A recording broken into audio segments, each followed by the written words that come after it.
Le Seigneur a depuis quelque temps mis sur mon cœur le message de ce livre de Néhémie, et je crois le moment venu où ce message doit être présenté de nouveau à son peuple. Je pense que ce livre correspond aux besoins de l'heure actuelle d'une manière très réelle.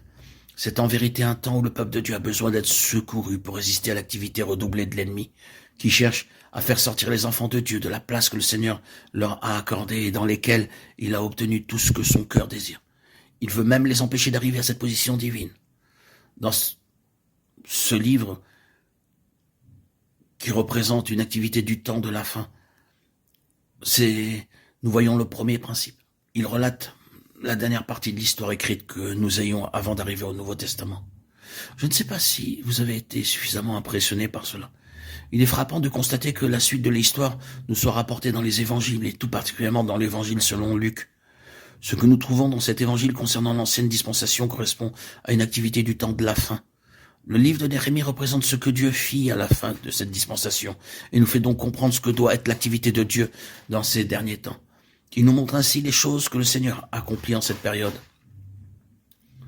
La seconde chose qui accompagne la première, c'est que du commencement à la fin, le livre de Néhémie se rapporte à la venue du Seigneur.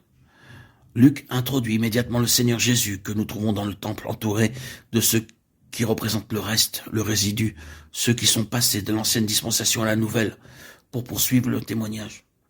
Ce témoignage était représenté par un très petit nombre de personnes lorsque parut le Seigneur Jésus. Simon et Anne et quelques-uns attendaient la consolation d'Israël, le Christ du Seigneur. On les trouve dans l'évangile de Luc auprès du Seigneur, et comme ce récit est le premier fragment de l'histoire que nous ayons après celui de Néhémie, nous voyons que le lien qui unit ces deux livres est la venue du Seigneur. En rapprochant ces deux choses, nous avons un fondement bien établi quant à la valeur permanente de ce livre de Néhémie.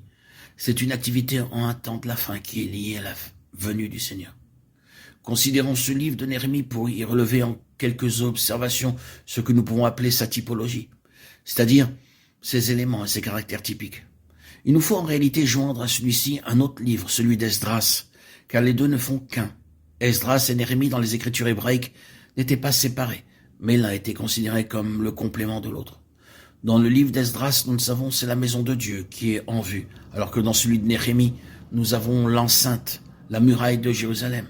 Ces deux choses nous parlent du témoignage du Seigneur ici-bas sur la terre. C'est dans le livre d'Esdras qu'introduit cet ordre. La première action dans l'ordre des choses se rapporte au rétablissement de l'autel, du grand autel sur ses fondements, et établir l'autel sur son emplacement, Esdras 3.3. Ce n'est qu'après le rétablissement de l'autel, à sa place, que la maison de Dieu fut édifiée. Plus tard, la muraille fut reconstruite après que la maison de Dieu eut été achevée. Ce sont là les trois phases de l'ordre divin. Nous avons premièrement l'autel, qui est fondamental pour toute l'activité divine. Il est le symbole de la croix. Ensuite vient la maison, qui est le type de l'Église. Elle ne peut être édifiée que lorsque la croix est bien positionnée et dispose de toute sa place. Il est important que nous percevions l'aspect de ces choses en même temps que leur ordre. La maison est présentée dans le sens que Dieu lui donne, quant à ce qu'elle représente pour Dieu et pour ce qu'elle est en elle-même. Nous avons ensuite la muraille qui est le témoignage du point de vue de l'homme à l'égard du monde. C'est ainsi que nous est présenté l'ordre et l'aspect des choses. Reprenons-les dans leur ordre. L'autel ou la croix qui est fondamentale pour toutes les activités divines.